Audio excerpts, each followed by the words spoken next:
Sahabat, pernahkah kita bangun di sepertiga malam, mengangkat tangan dengan penuh harap, tapi ternyata doa kita seakan tidak menembus langit? Pernahkah kita salat tahajud, namun hati kita tetap gersang, masalah tetap menghimpit, dan justru timbul rasa sombong setelahnya? Hati-hati, jangan-jangan tahajud kita termasuk yang dilarang Rasulullah sallallahu alaihi wasallam, karena beliau sudah mengingatkan ada cara tahajud yang bukan hanya sia-sia, tapi bahkan bisa mendatangkan dosa. Na'udzubillahi min dzalik. Bismillahirrahmanirrahim. Assalamualaikum warahmatullahi wabarakatuh. Alhamdulillahi rabbil alamin. Allahumma salli ala sayyidina Muhammad wa ala ali sayyidina Muhammad. Amma ba'du. Sahabat imam muda yang dirahmati Allah, syukur alhamdulillah kita bisa berjumpa lagi di channel ini. Semoga dengan perjumpaan kita kali ini akan dicatat sebagai amal ibadah oleh Allah Subhanahu wa taala. Salawat dan salam selalu dan tetap tercurahkan kepada junjungan kita Nabi besar Muhammad sallallahu alaihi wasallam. Mari para sahabat kita ucapkan atau bisa tuliskan di kolom komentar, Allahumma salli ala sayyidina Muhammad wa ala ali sayyidina Muhammad. Semoga dengan ucapan atau tulisan salawat tadi kita semua diakui sebagai umatnya, sehingga kelak kita mendapatkan pertolongan beliau. Harapan dan doa saya, semoga sahabatku semuanya selalu diberikan kesehatan, dilapangkan rezekinya, diampuni dosa-dosanya, dan dipanjangkan umurnya oleh Allah Subhanahu wa taala. Amin ya rabbal alamin. Sahabat imam muda yang dirahmati Allah, pernahkah kita mendengar ungkapan bahwa tahajud adalah solat paling istimewa? Bahkan Allah sendiri menyebutnya sebagai wasilah untuk mendapatkan maqam mahmud, kedudukan yang mulia di sisinya. Tidak ada ibadah malam yang seagung tahajud.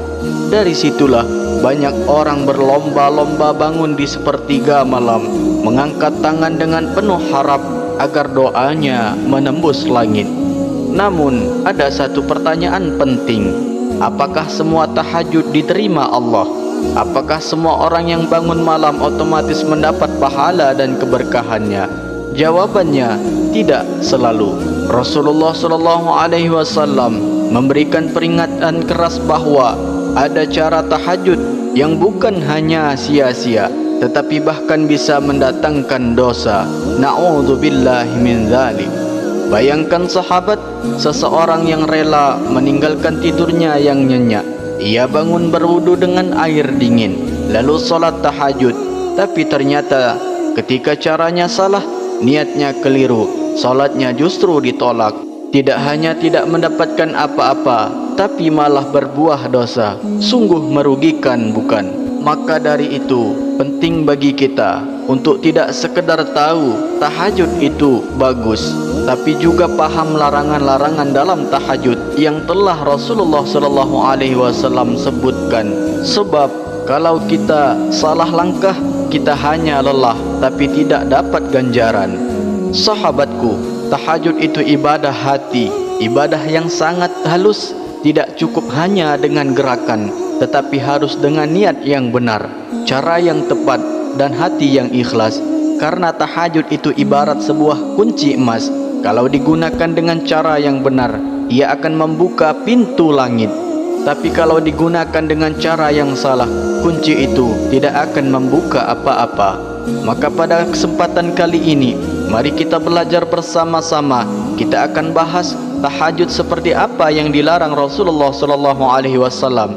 Apa saja kesalahan yang sering dilakukan orang ketika tahajud, dan bagaimana cara meluruskan niat serta amal agar tahajud kita benar-benar bernilai di sisi Allah. Insya Allah dengan memahami ini, salat tahajud kita bukan hanya jadi rutinitas kosong, melainkan benar-benar menjadi sumber rezeki, penghapus dosa, penarik rezeki dan jalan menuju ridha Allah Subhanahu wa taala.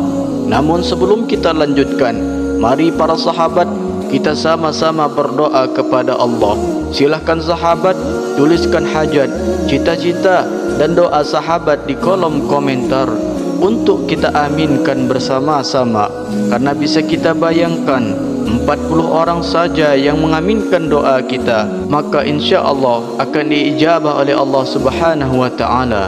Amin ya rabbal alamin.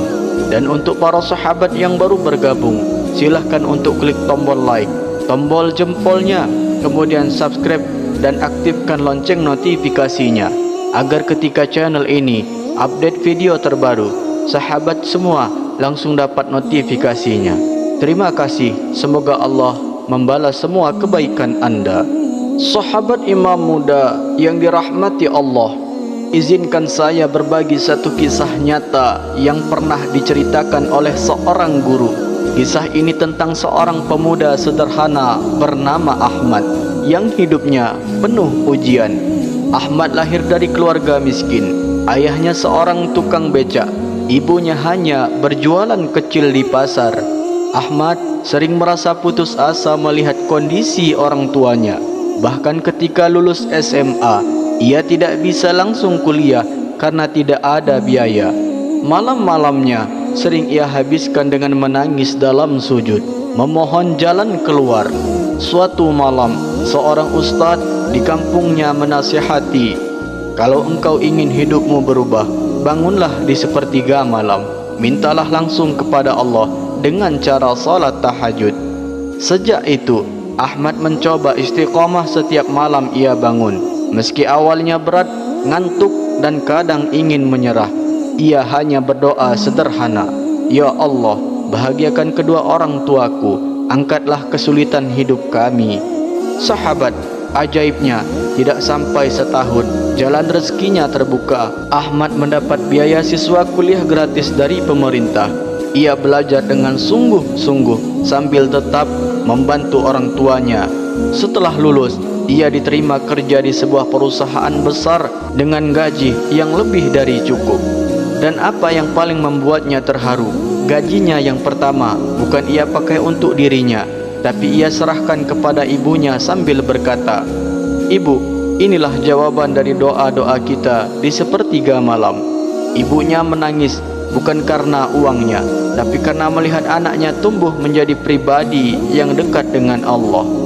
Sahabatku, inilah bukti nyata bahwa salat tahajud bukan sekedar ibadah tambahan. Ia adalah pintu pertolongan Allah yang bisa mengubah hidup. Dari pemuda miskin yang hampir putus asa menjadi sarjana, bekerja terhormat dan bisa membahagiakan kedua orang tuanya. Tapi ingat, semua itu terjadi karena ia tahajud dengan ikhlas, bukan karena ingin dipuji, bukan untuk dunia semata, melainkan karena berharap ridha Allah Subhanahu wa taala. Sahabat imam muda yang dirahmati Allah, tahajud adalah salah satu ibadah paling agung. Allah menjanjikan derajat tinggi, ampunan luas dan keberkahan rezeki bagi siapa saja yang istiqomah melaksanakannya. Tapi ternyata Rasulullah SAW juga memberikan peringatan keras.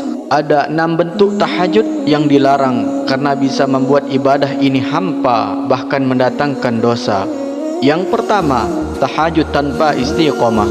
Rasulullah SAW pernah menegur Abdullah bin Amr bin Ash, "Wahai Abdullah, jangan seperti si fulan. Dahulu ia rajin salat malam, lalu ia meninggalkannya." Hadis riwayat Bukhari dan Muslim. Artinya, jangan hanya semangat di awal, lalu bosan dan berhenti. Allah mencintai amalan kecil yang terus-menerus dikerjakan. Lalu yang kedua, tahajud yang dikhususkan hanya malam Jumat. Rasulullah SAW melarang mengistimewakan malam tertentu untuk qiyamul lail. Hadis riwayat Muslim. Jadi, kalau mau tahajud, jangan pilih-pilih malam, tapi jadikan ia sebagai rutinitas. Lalu yang ketiga, tahajud dalam kondisi mengantuk berat. Ada sahabat bernama Zainab yang memaksakan diri salat tahajud sampai harus mengikatkan tali agar tidak jatuh tertidur. Rasulullah SAW bersabda, lepaskanlah tali itu, salatlah ketika segar, jika lelah, tidurlah dahulu. Hadis riwayat Bukhari dan Muslim. Karena Allah tidak ingin kita salat sambil mengigau atau tidak khusyuk. Kemudian yang keempat, tahajud berlebihan hingga melampaui batas. Rasulullah sallallahu alaihi wasallam sendiri memberikan teladan. Beliau salat malam tapi juga tidur. Beliau puasa tapi juga berbuka. Beliau menikah, bekerja dan beribadah seimbang. Siapa yang membenci sunnahku, maka ia tidak termasuk golonganku. Hadis riwayat Bukhari dan Muslim. Yang kelima, tahajud demi dunia, lupa akhirat. Doa dalam tahajud seharusnya fokus pada kebaikan akhirat. Rasulullah sallallahu alaihi wasallam bersabda, janganlah ia berdoa kecuali meminta kebaikan atau perlindungan dari keburukan. Hadis riwayat Muslim. Jadi jangan sampai hanya minta harta, jabatan atau urusan dunia semata. Yang keenam, tahajud karena riya dan sum'ah. Ini yang paling berbahaya. Solat tahajud dilakukan hanya untuk pamer di media sosial, untuk mendapatkan pujian atau agar dianggap alim. Rasulullah sallallahu alaihi wasallam mengingatkan, orang yang beribadah demi selain Allah, maka pahalanya sirna, bahkan bisa berdosa. Sahabat imam muda yang dirahmati Allah, demikianlah pembahasan kita tentang salat tahajud. Ibadah ini begitu agung, begitu mulia, hingga Allah sebut dalam Al-Quran sebagai jalan menuju derajat yang tinggi. Tapi sekaligus ibadah ini juga sangat sensitif. Salah niat, salah cara bukan hanya membuatnya sia-sia, tapi bisa mendatangkan dosa. Karena itu, mari kita berhati-hati. Jangan sampai kita tahajud hanya sekedar untuk dipuji orang. Jangan sampai kita tahajud hanya karena mengejar dunia. Jangan sampai pula kita semangat di awal lalu malas di akhir. Rasulullah sallallahu alaihi wasallam sudah memberikan contoh terbaik. Beliau tahajud dengan ikhlas, dengan penuh cinta dan dengan keseimbangan. Ingatlah sahabat, tahajud adalah kesempatan emas kita untuk berbicara dengan Allah. Ketika yang lain tertidur, tahajud adalah ruang sunyi yang Allah buka untuk hamba-hambanya yang rindu. Maka jagalah ia dengan sebaik-baiknya. Semoga Allah menjadikan kita hamba-hamba yang istiqomah, ikhlas dan benar dalam beribadah, sehingga setiap rakaat tahajud kita menjadi cahaya di dunia, penolong di alam kubur, dan pemberat amal di hari kiamat kelak. Amin ya rabbal alamin. Akhirul kalam, billahi taufiq wal hidayah. Wassalamualaikum warahmatullahi wabarakatuh.